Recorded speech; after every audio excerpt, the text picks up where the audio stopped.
할렐루야. 네.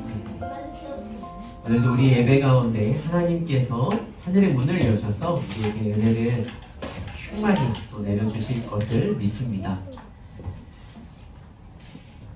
설 연휴 잘 보내셨습니까? 네, 이번 주 이제 주중에 설이 또 3일 있어서 설을 보내니까 또 금세 1월이 가고 2월이 되었죠. 오늘 2월의 첫 예배를 드리는데요. 네, 저는 이 설을 보내면서 또 우리 성도님들이 또 기도해 주시고 또 이렇게 잘 보냈습니다.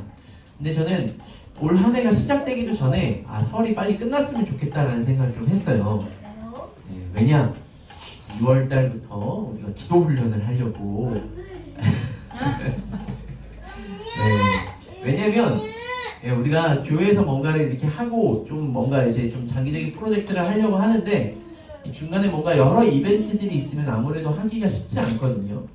또 설은 우리가 가족들이랑 다 모여서 이렇게 하다 보니까 또 이렇게 뭔가를 훈련을 하기 쉽지 않은데, 설이 끝나고 우리가 앞으로 이제 한 달, 2달 정도 이렇게 좀 기도에 전념하면서 또 함께 우리 모든 성도님들이 은혜 가운데 좀 이렇게 깊이 들어가는 시간이 되기를 소원합니다. 우리가 신자의 가장 기본적인 생활 중에 하나가 바로 기도이죠. 네. 우리가 이 디모데전서 4장 5절의 말씀, 우리가 거룩해질 수 있는 어떤 방편 중에 하나가 말씀과 기도입니다. 우리가 이 신자는 또 이 기도를 떼놓을 수가 없는 신앙의 가장 또 중요한 한 부분인데요. 이 매튜 헨리라는 이 신학자이자 이 목사님은 이렇게 얘기를 했어요.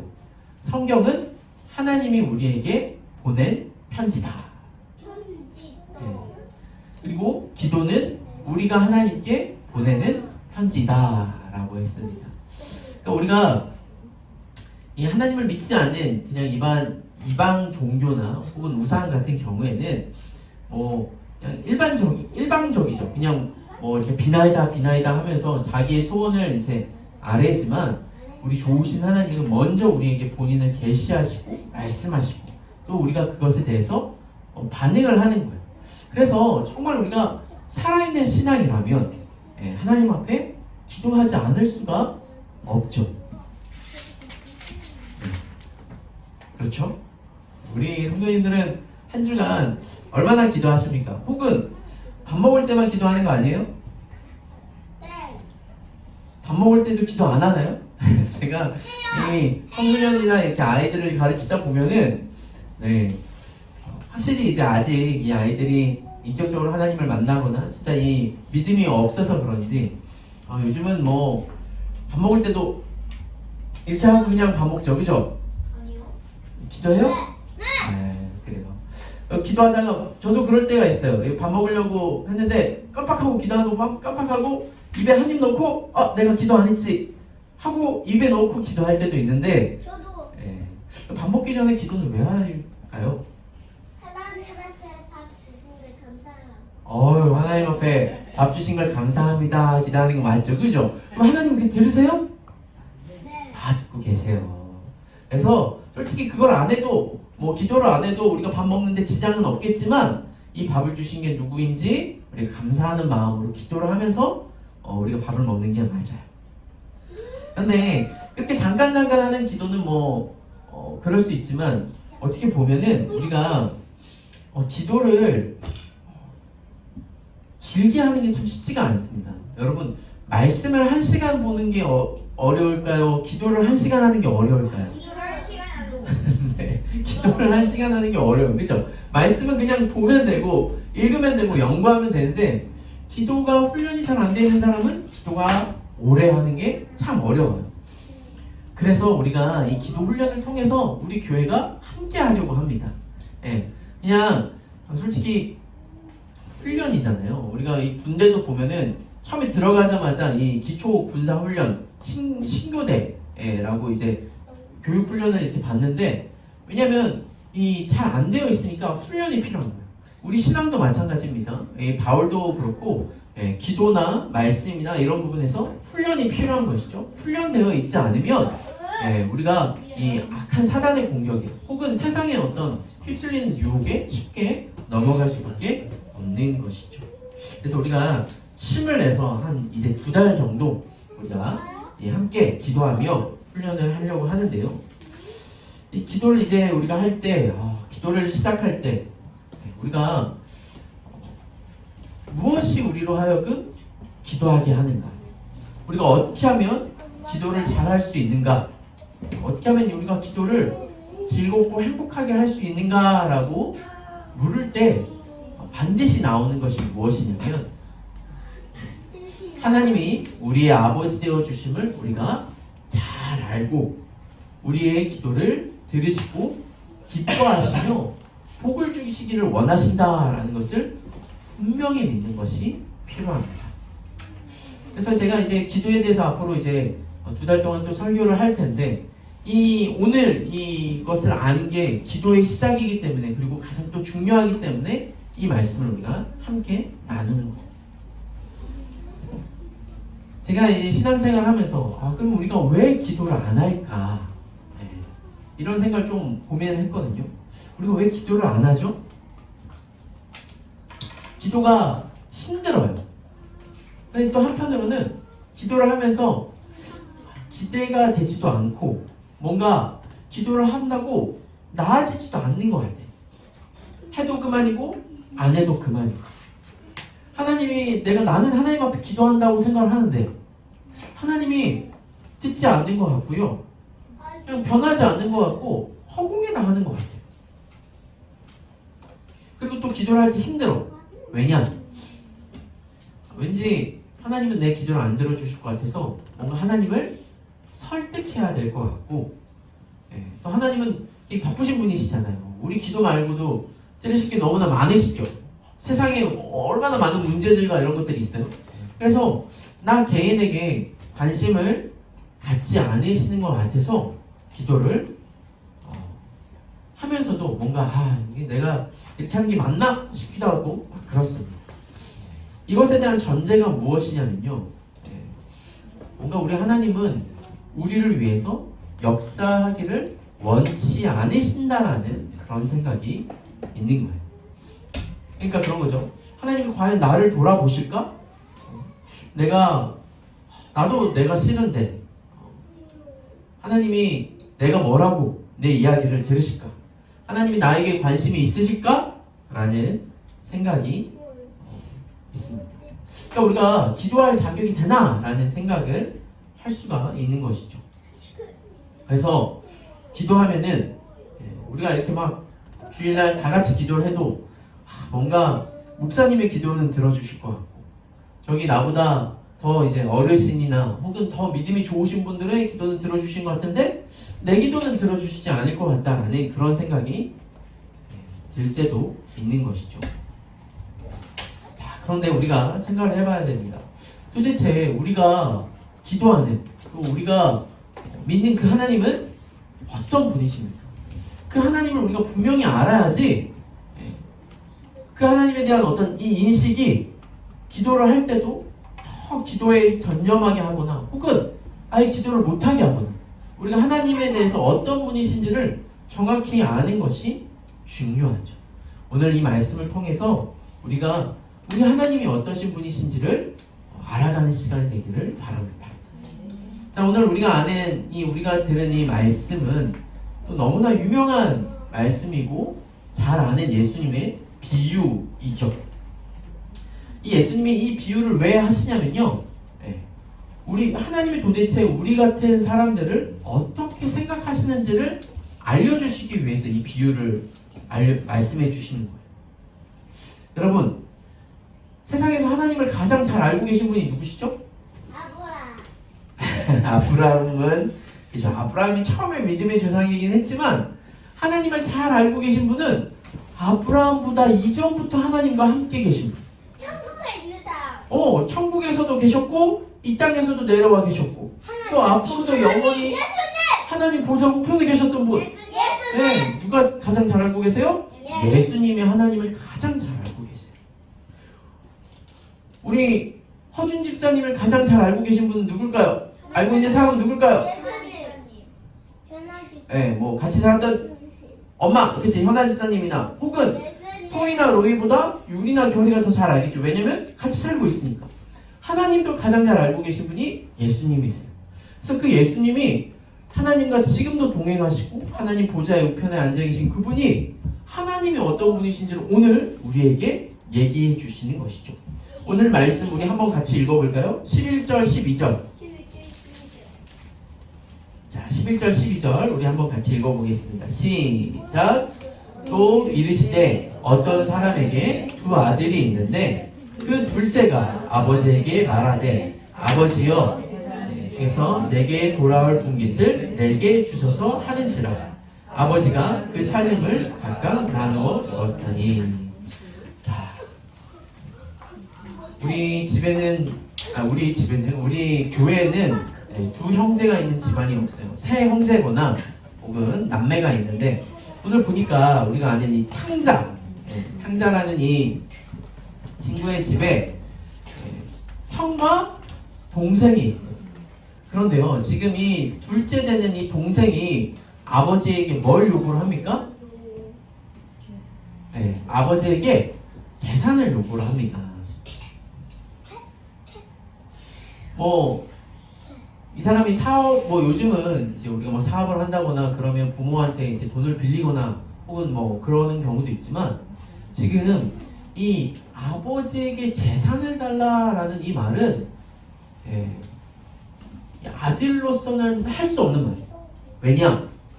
이때 당시에도 그렇고요. 당시에 이제 이 부모의 재산을 받는다라는 것은 언제만 그게 가능하냐면 부모가 돌아가시고 죽을 때만 부모의 재산이 자녀에게 유산으로 물려주는 거예요. 근데 지금 아버지가 아주 건강하게 살아계시고 그리고 또 첫째도 아니고 이 둘째가 아버지한테 자기에게 줄 재산을 달라라는 것은 뭐냐면 이제부터 아버지를 내가 죽은 걸로 간주하겠다라는 말이에요. 그러니까 그냥 단순히 나에게 좀 돈을 주셔서 내가 다른 데 가서 사업하고 막 이렇게 살겠습니다가 아니라 지금 이 둘째가 자기가 이 말하는 이 말이 얼마나 그때 당시에 어떤 풍습으로는 아버지가 이제 나는 아버지가 없습니다. 나는 아버지를 죽은 걸로 취급하겠습니다. 라고 말하는 이 정말 버릇없는 그런 말인지를 모르는 것이죠. 우리가 부모로서 연약할 때도 있습니다. 그죠? 또 부모가 다 해주지 못하고 어느 때는 저도 부모이지만 감정적으로 연약할 때도 있어요. 그런데요, 아무리 이 자식이 나이가 들고 나중에 부모가 돼도요, 참 부모의 마음을 다 알지는 못하는 것 같아요. 부모가 얼마나 그 자녀를 사랑하는지 저도 부모님이 여기 계시지만 다 참 알기가 어렵죠. 그런데 지금 이 아들이 이 엄청난 말을 하는데 이 부모는 지금 어떻게 합니까? 혼을 내는 것이 아니라 둘째 아들의 요구를 다 들어줍니다. 그리고 둘째 아들뿐만 아니라 오늘 성경에 보면요, 각각 나눠줬대요. 각각 나눠줬어요. 그러면 둘째만 준 것도 아니라 누구에게도 줬어요? 첫째에게도 준 것 같아요. 자, 13절, 14절. 그 후에 며칠이 안 되어 둘째 아들이 재물을 다 모아가지고 먼 나라에 가서 거기서 허랑방탕하여 그 재산을 낭비하였다니 다 없앤 후에 그날에 크게 흉년이 들어 그가 비로소 궁핍한지라.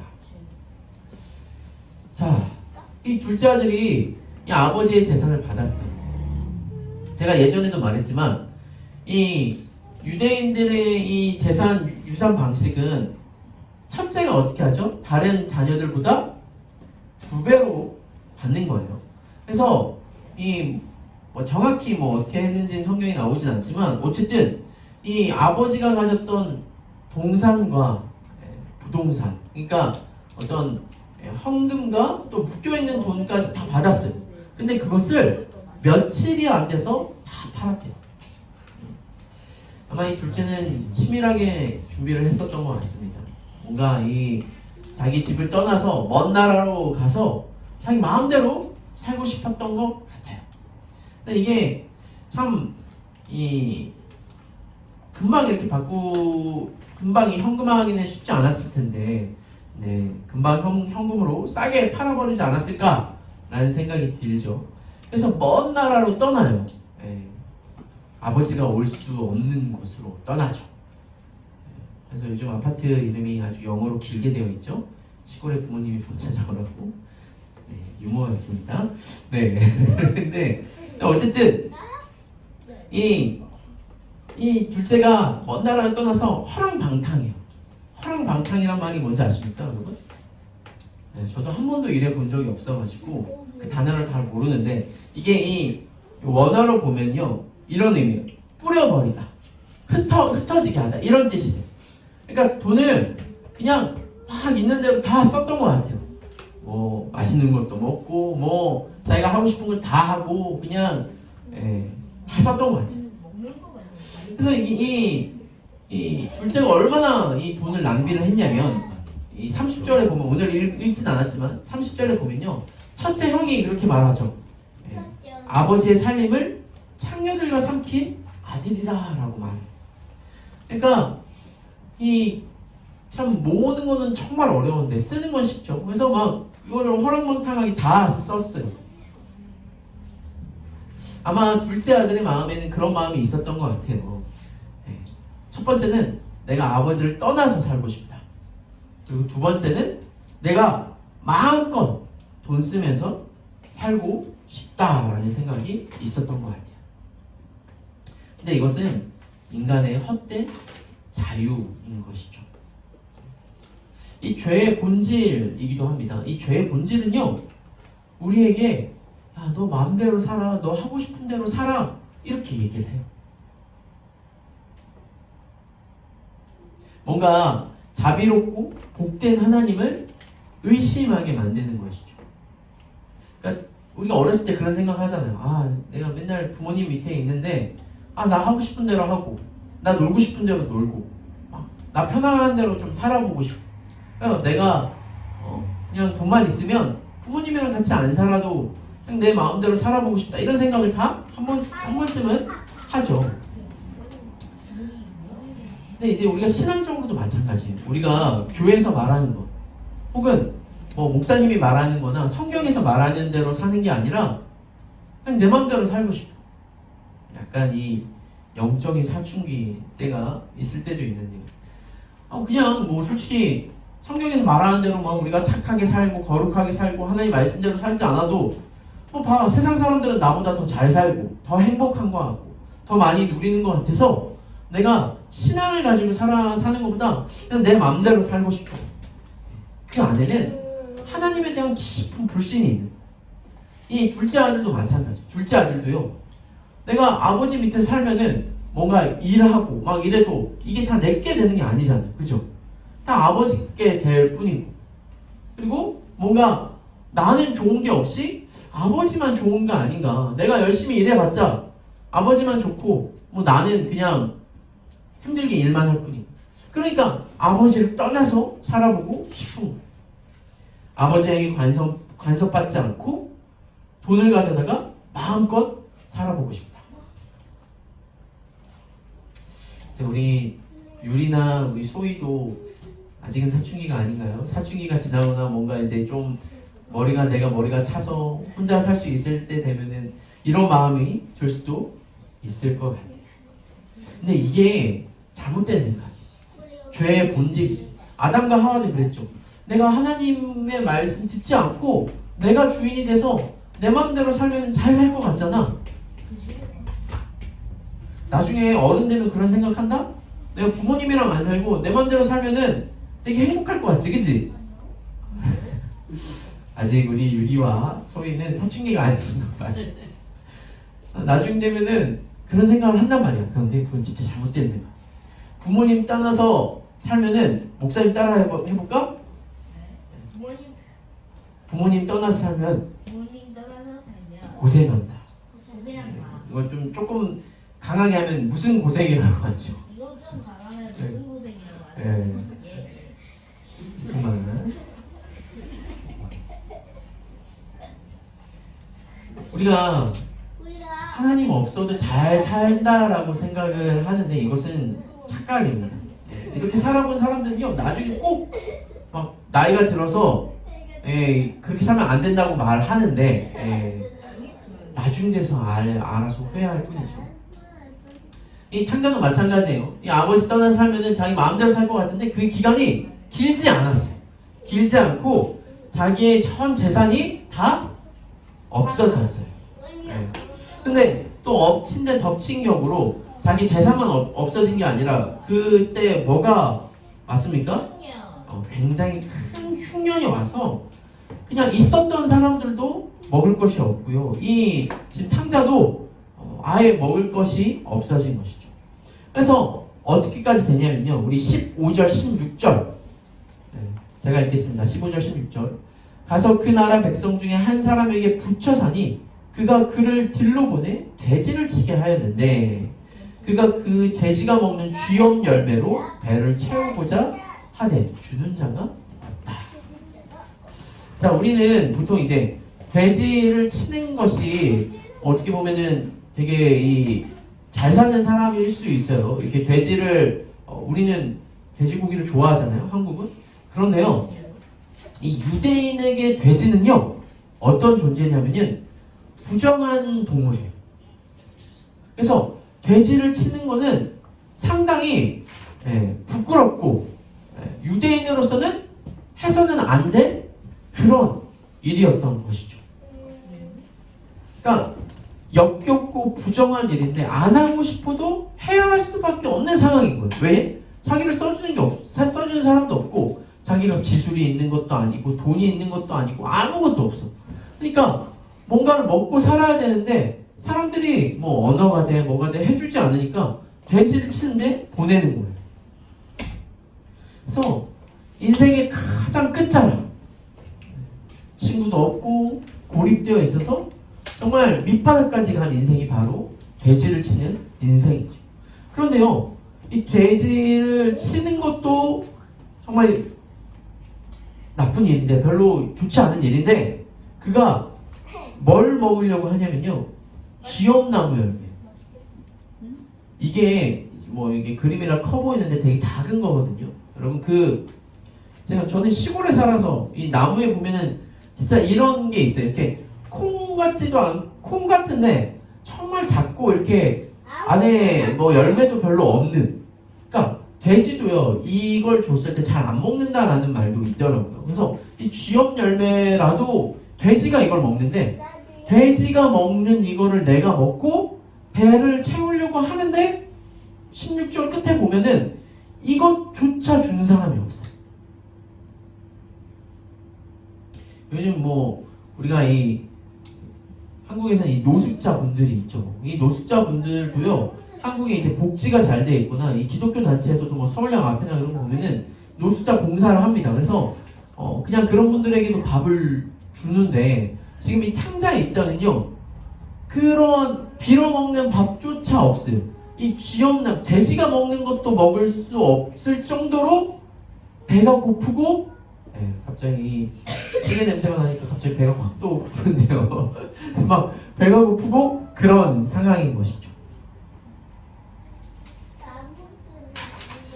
이 탕자의 모습은요 하나님을 떠나서 홀로 살아가는 인생의 어떤 단면을 보여줍니다. 여러분, 우리가 하나님이 없으면요 뭘 해도 만족이 없고 두렵죠.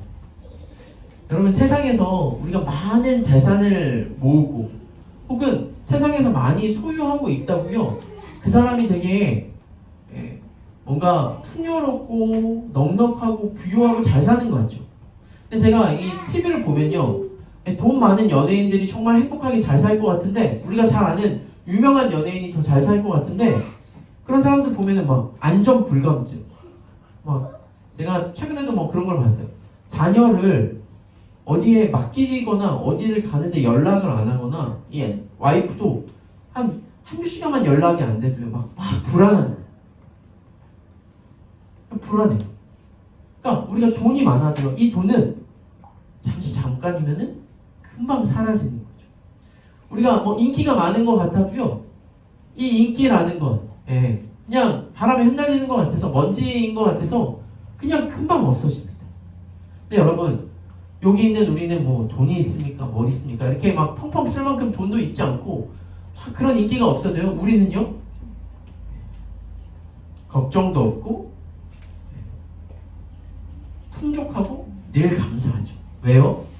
우리는 하나님과 함께 있기 때문에 그런 거예요. 사랑하는 우리 성도 여러분, 우리는요, 우리가 소유하고 있는 것을 신뢰하면 안 돼요. 그거는 믿음의 대상이 아닙니다. 돈이나 혹은 우리가 가진 지식이나 혹은 뭐 인맥이나 사람들이 말하는 어떤 스펙은요, 잠시 잠깐이에요. 그것은 속히 없어질 것입니다. 왜요? 세상은 여전히 흉년과 같은 세상이거든요.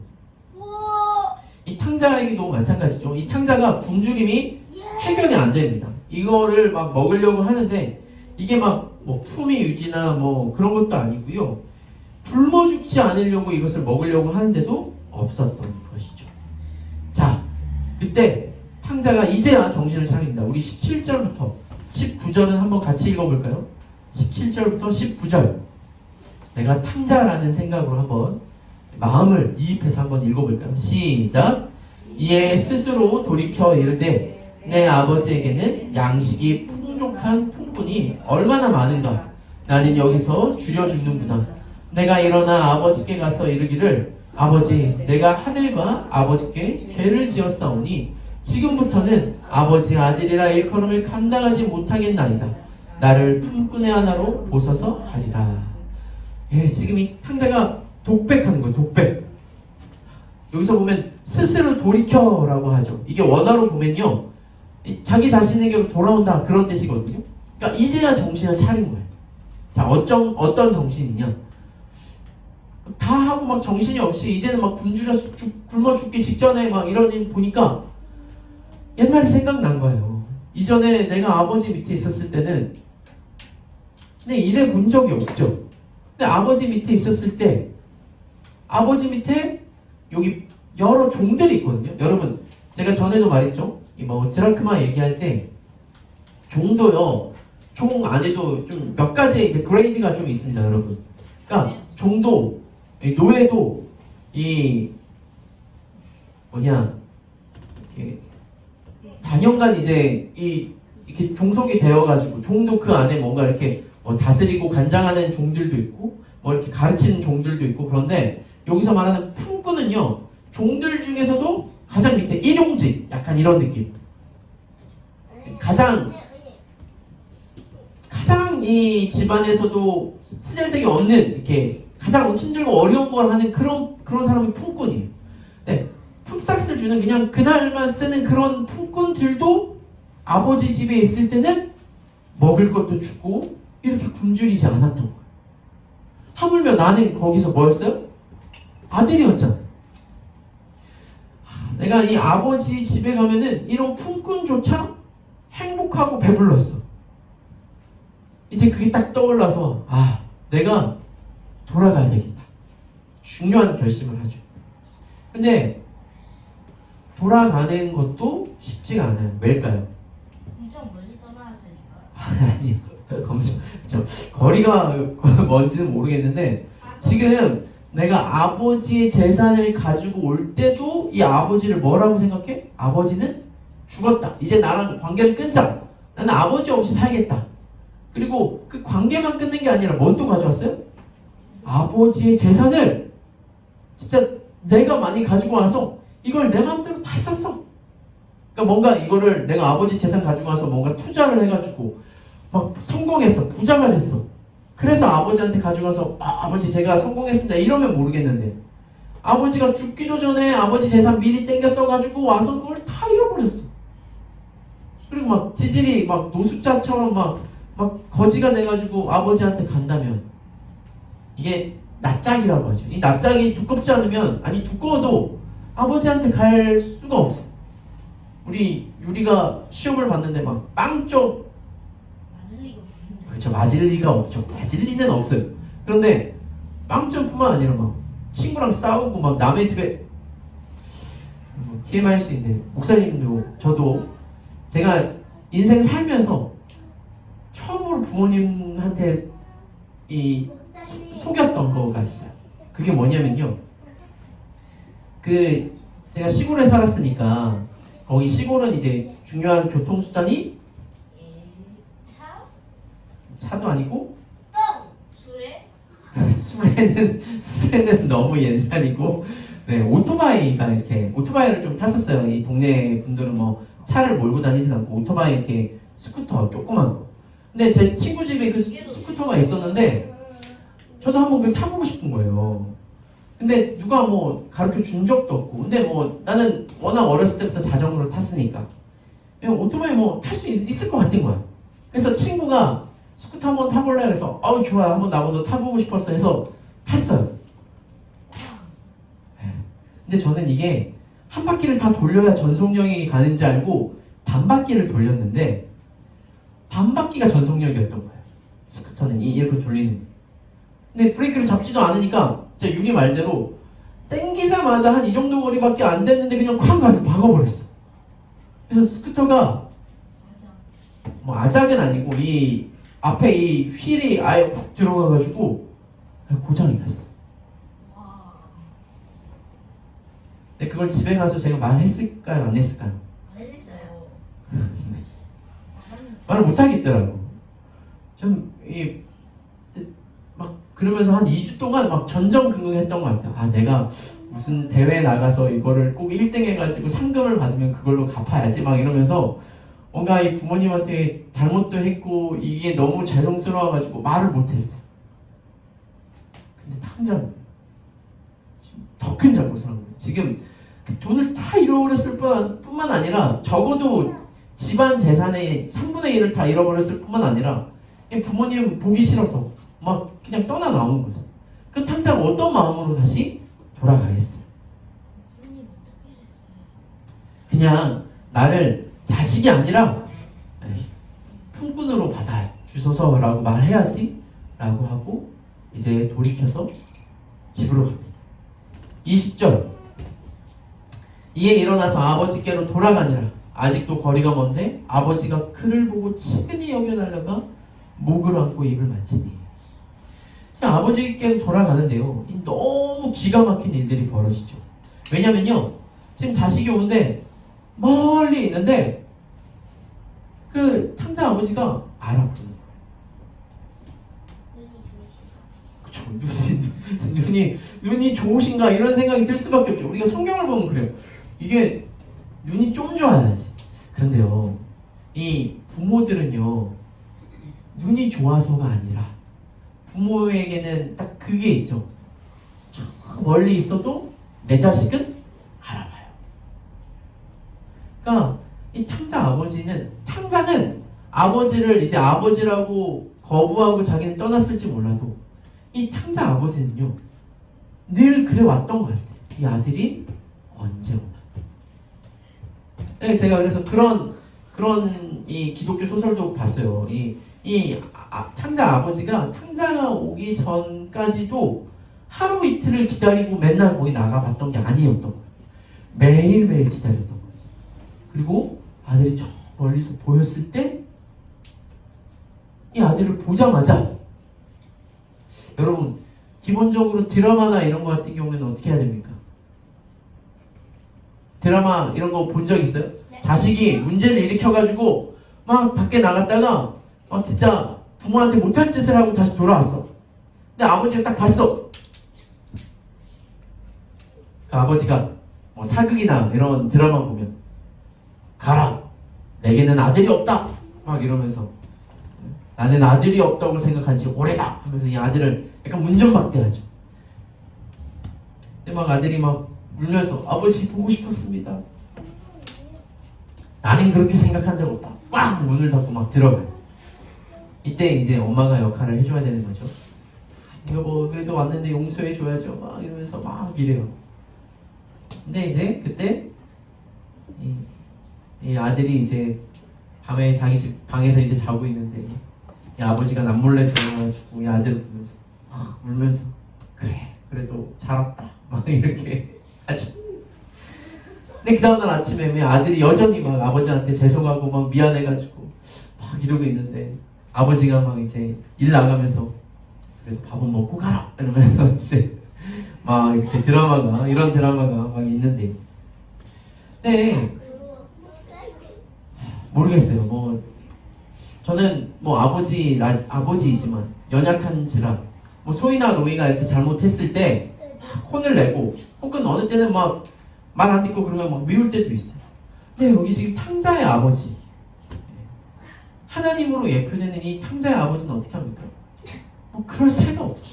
그냥 보자마자 100m 달리기 하는 것처럼 막 가서 이 아들을 어떻게 해요?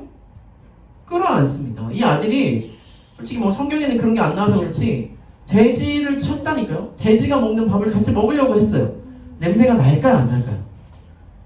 냄새가 엄청 났을 것 같아요.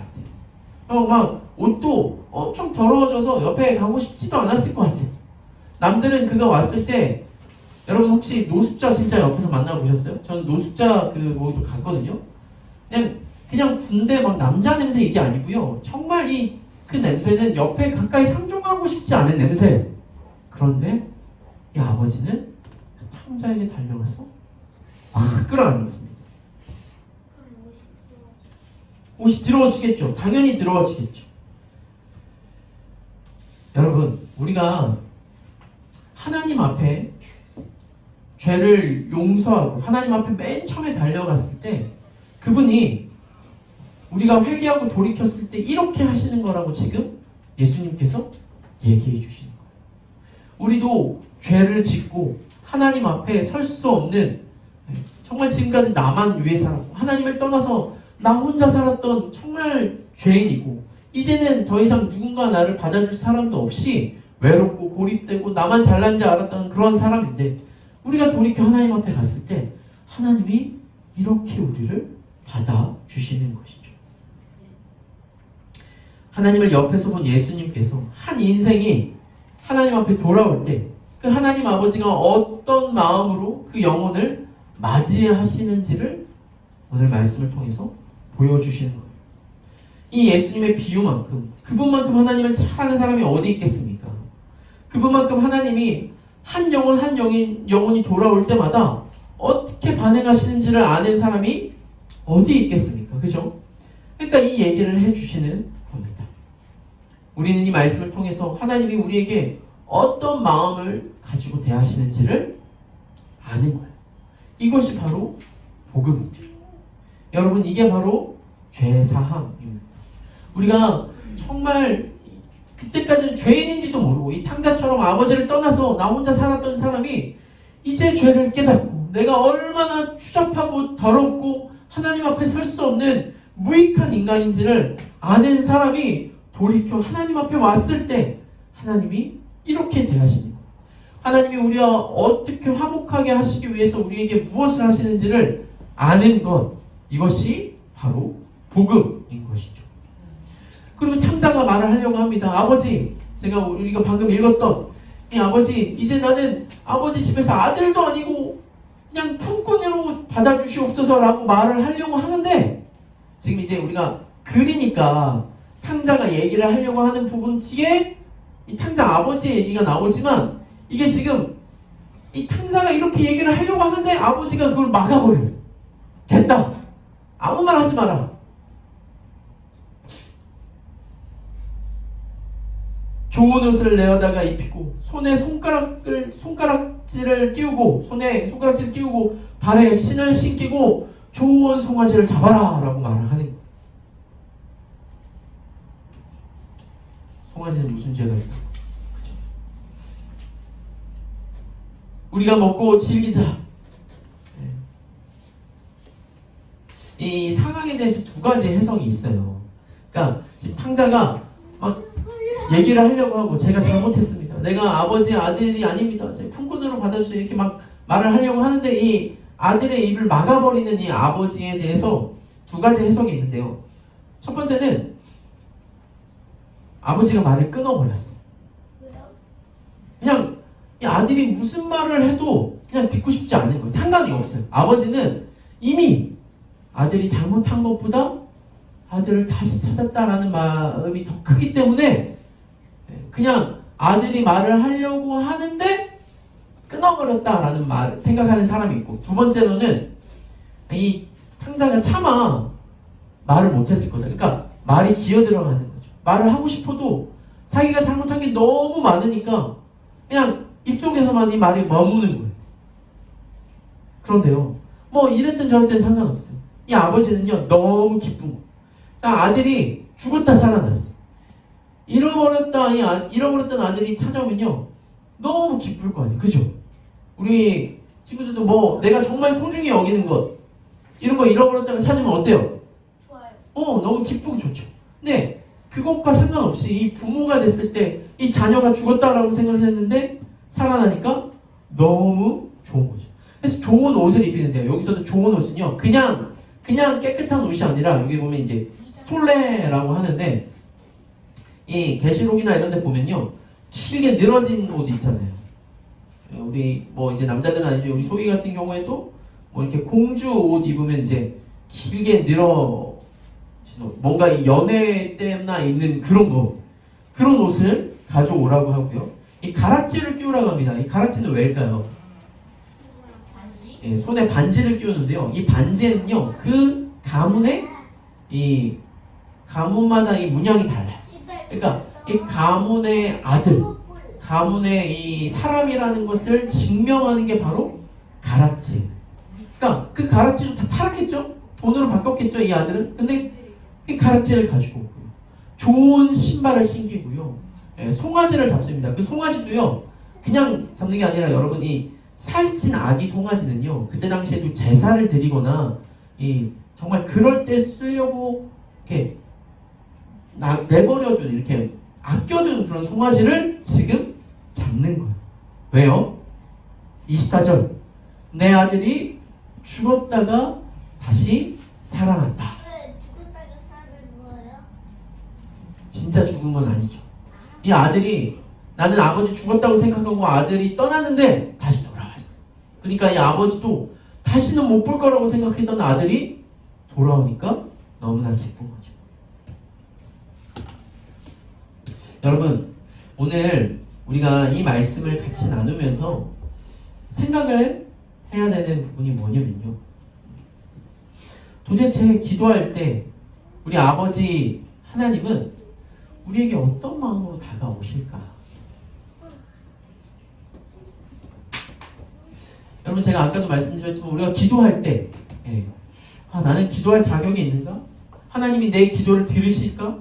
뭐 내 기도가 너무 아무것도 아닌 것 같고, 정말 너무 사소하고, 어느 때는요 기도 안 하다가 기도를 하면요, 하나님이 진짜 이것만 좀 들어주세요. 그래서 하나님 믿지 않는 사람들은 막 이런저런 다신 막 다 가져오잖아요. 뭐 천지신명, 부처님, 하나님 막 이러면서 내가 원하는 걸 막 말을 하려고 막 그렇게 하잖아요. 그러니까 우리는 그래도 하나님을 아니까. 근데 하나님 앞에 내가 하나님의 자녀로, 하나님의 백성으로 거룩하고 막 이렇게 잘 사는 것도 아니고, 그냥 세상에서 똑같이 저들과 살아가면서 뭔가 이거 해달라고 하는 거 뭔가 이렇게 죄스럽고, 세상에 믿지 않는 사람들이랑 똑같이 말하는 거 같고, 뭔가 이렇게 쭈구리가 되어 있고, 그럴 때가 있어요. 그런데요, 오늘 이 탕자의 상황을 보십시오, 여러분. 그것보다 더 안 좋은 상황에도요, 하나님은 어떻게 하세요? 탕자를 막 달려나가서 받아주시고, 그 모든 것들을 다 원상복귀 해주시고 얘기를 해주십니다. 세상에 하나님이 우리를 대하실 때 이런 식이다라는 것을 우리가 안다면 우리가 기도할 때 어떻게 해야 됩니까? 성경의 다른 본문에서는요, 기도는 명령이에요. 기도하라고 말씀을 하셨어요. 그러니까 우리에게 복을 주시려고요, 기도를 하라고 우리에게 명령하세요. 우리가 기도할 때 하나님은 우리에게 더 풍성히 주시려고 하시죠. 그러니까 알고 있어요. 우리가 말하려고 하는 것도 알고 계시지만 우리가 말을 하는 걸 통해서 하나님이 더 좋은 걸 주시려고 해요. 기도할 수 있는 것은요, 아들만 가진 권한입니다. 근데 이 아들이 이렇게 못난 아들에 대해서도 이렇게 말씀을 하시는데 이제 자기에게 돌아온 그 아들을 더 풍성히 더 복되게 하기 위해서 기도라는 방편을 우리에게 주신 거잖아요. 그래서 우리가 하나님을 아버지라고 부를 때 하나님이 우리에게 어떻게 다가오시는지 어떤 마음으로 우리의 기도를 들으시는지 우리 생각해야 돼요. 기도는요 여러분 그냥 아버지라고 부르는 것만 해도 어마어마합니다. 여러분 우리가 예수님이 우리에게 가르쳐 주신 이 주기도문 시작 어떻게 하죠? 하늘에 계신 우리 아버지요. 근데 여러분 우리 경례자매는 알 수 있는데 원어에는요 어떻게 되어 있냐면요 원어에는 파테르 헤몬 후엔토스 프라노이스 그러니까 파테르라고 시작을 해요. 아버지여라고 시작을 하는 것이죠.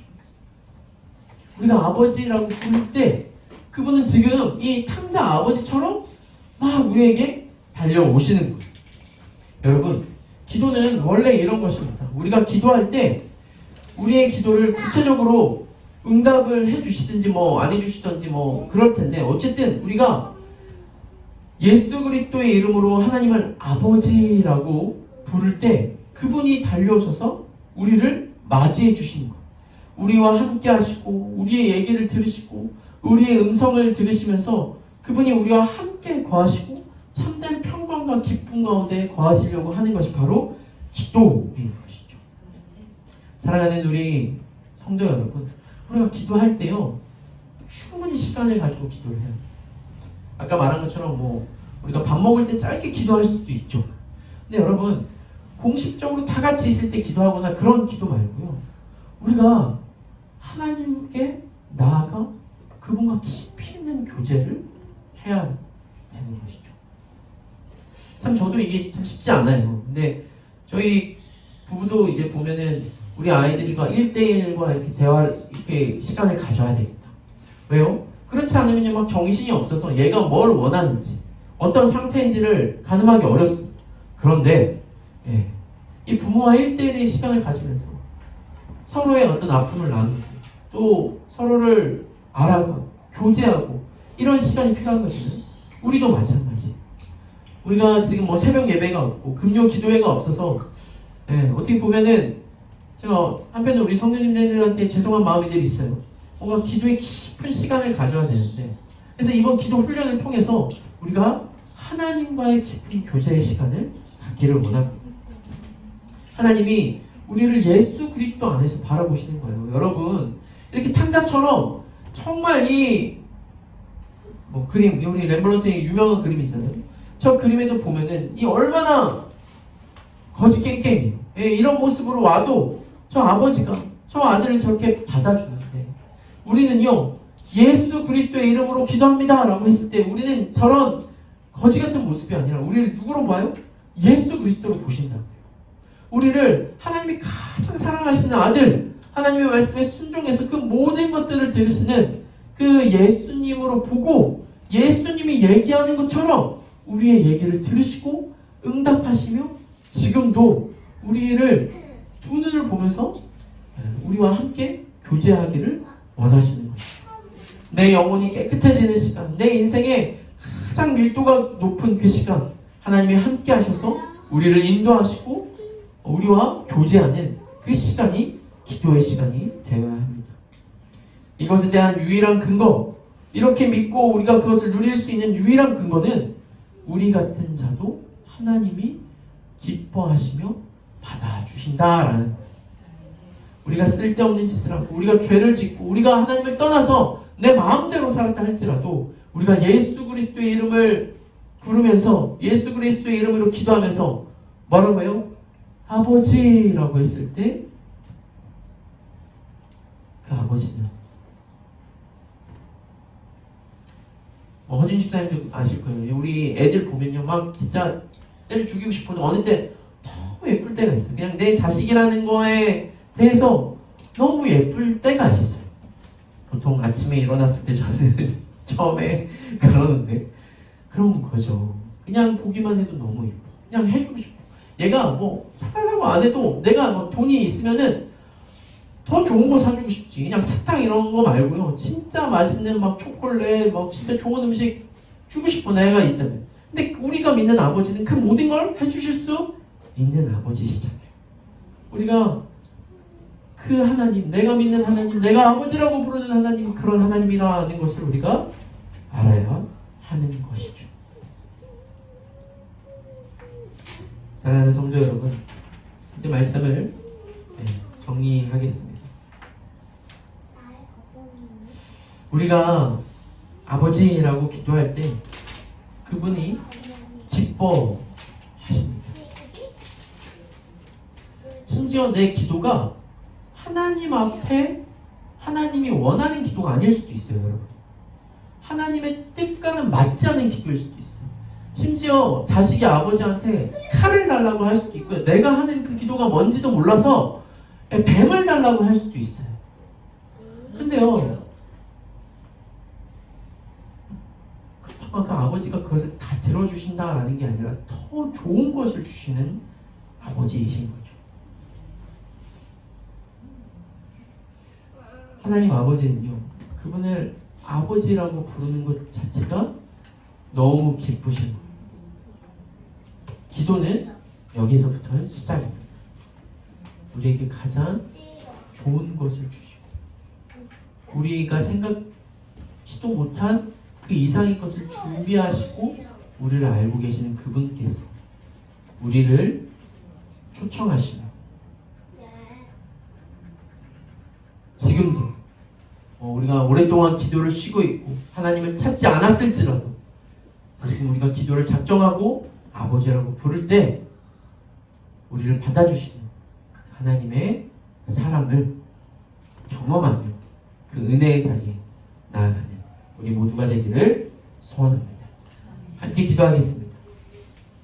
우리가 이 말씀을 생각하면서 우리가 그 아버지라고 부르는 그 하나님 아버지가 어떤 분인지를 우리가 제대로 알았으면 좋겠어요. 내가 아버지한테 나아갈 수 있는 자격도 조건도 안 되고 내 기도를 들어주실까? 이건 다 쓸데없는 생각이에요. 우리가 아버지라고 부르면서 나아갈 때 하나님이 지금 저 멀리 내가 언제 오나 지금도 기다리고 계세요. 날마다 우리를 기다리시고 찾고 계시고 내가 무릎을 꿇고 그분 앞에 나아갈 때 내가 원하는 것보다 더 많은 걸 주고 싶으신 분이세요. 그분이 나에게 어떤 것조차 주셨냐면 하나밖에 없는 독생자 예수 그리스도를 주셔서 우리를 기다리시고 찾으시며 오늘도 우리를 만나고 싶어 하시는 그분이십니다. 주님, 우리가 그 하나님을 믿으며 기도의 자리, 은혜의 자리에 나아가기 원합니다. 다른 거 고백하지 않아도 돼요. 여러분, 아버지 이 하나만 가지고도 우리가 그분 앞에 나아갈 수 있어요. 어느 때는 좀 뻔뻔하게 아버지니까 이거 해주세요. 내 기도, 이게 기도인지도 아닌지도 모르겠습니다. 이게 맞는 기도인지도 모르겠습니다. 그 기도의 내용보다 중요한 건 기도를 받으시는 그 하나님이 내 아버지다라는 것을 믿음으로 나아가는 우리 모두가 되기를 원합니다.